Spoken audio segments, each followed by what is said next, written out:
This is rotor in front and rear, so it's really, really sensitive. You like lay your foot or hand on the lever, and it's like stopping on a dime.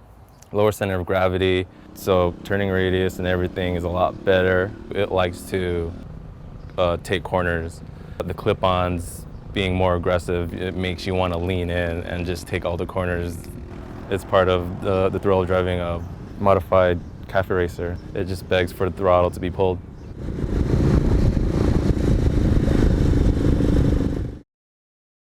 I'm Jeff of JTEC MOTO. This is a XV920 that we did a few months back. It's a 1983 XV920 Virago. The only thing that's left of the 920 is the engine and the frame, and everything else is from a different bike or aftermarket or modified in some way or form. So the tank is off a 80s KZ 650.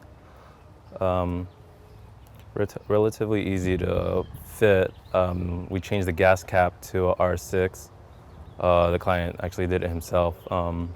This is the first time I did a tank where I had creative control of the rear end, so I've been wanting to do this rear end setup for a long time.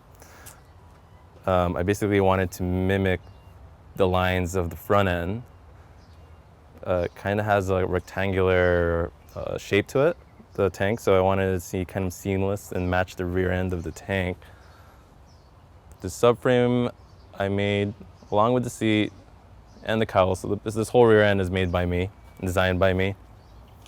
I wanted something minimalistic and simple.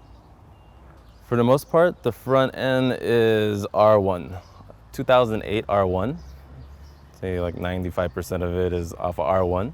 The parts that are all R1 is the top tree clamp, which we cut and cleaned up to mate with the gauge.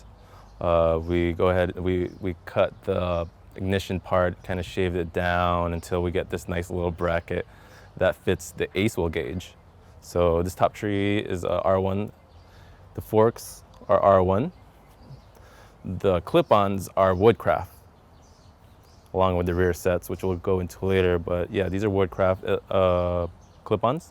They have little risers on them, so they're a little bit higher. So it's a little bit more relaxed ride height as opposed to regular clip-ons that are kind of low. The master cylinder is R6. These levers are just universal aluminum levers off eBay. The signals are Joker signals.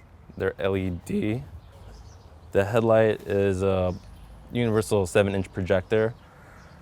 HID H4 bulb. And ballast is behind, in between the forks, hidden. And it's nice and bright when it warms up. So this is a ace wheel gauge. It's a 2853 plus ace wheel gauge. I use it for most of my builds. It's because it's just really clean and simple and doesn't stick out too far. It has a nice aluminum housing and it's black and it's a little incognito, and it's not too big. I like to make the gauge line up with the master cylinder, so like the overall height of the bike is not like nothing sticking out too far, like everything tucked in. So like I said, this is an R1 front end off of 2008 R1. You can tell because it has a 6-piston caliper, which is more than enough stopping power for this engine or this bike. You know, it came off a sport bike, a 1000cc sport bike. We custom made the little short fender, just nice and minimalist, short.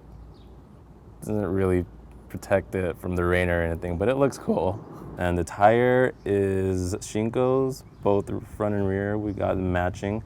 The size for the front is a 120/90/17. And this is like a finger gap. You can probably go a little bit bigger, but then your turning radius is gonna be a lot more shitty. So this is the size I like to run, which gives it a lot more meat, which gives it that aggressive look. We changed the carbs though to racing carbs. These are Mikuni VM34s. There's a company called Niche Motorsports, I believe, that makes a kit now. It has like all the little pieces you need. Has the throttle cable, the adapter plates for the intake, to jets, which makes it a lot easier. So the pipes I made by hand, cut, welded, wrapped them. At the tip is a Voodoo exhaust. It's for like a sport bike. It's pretty much open with a little bit of baffles. It has a nice deep tone, but you know, they'll definitely hear you when you're coming up from behind. Everyone will. The rear sets are woodcraft, just like the clip-on risers. And we had to make these bracketry, you know, I kind of measured the client's height and everything to find out what height to mount the rear sets. The rear shock is an R6 as well.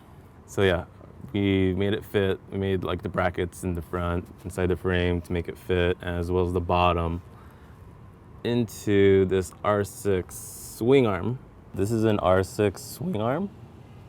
In order to get it fit, we had to get a custom sprocket made because the chain is different from the Virago to the R6. Made some brackets and a lot of measurements and fabricating and cutting to get the swing arm tucked in and even and cleared with everything. In the end, it came out good and it looks great, in my opinion.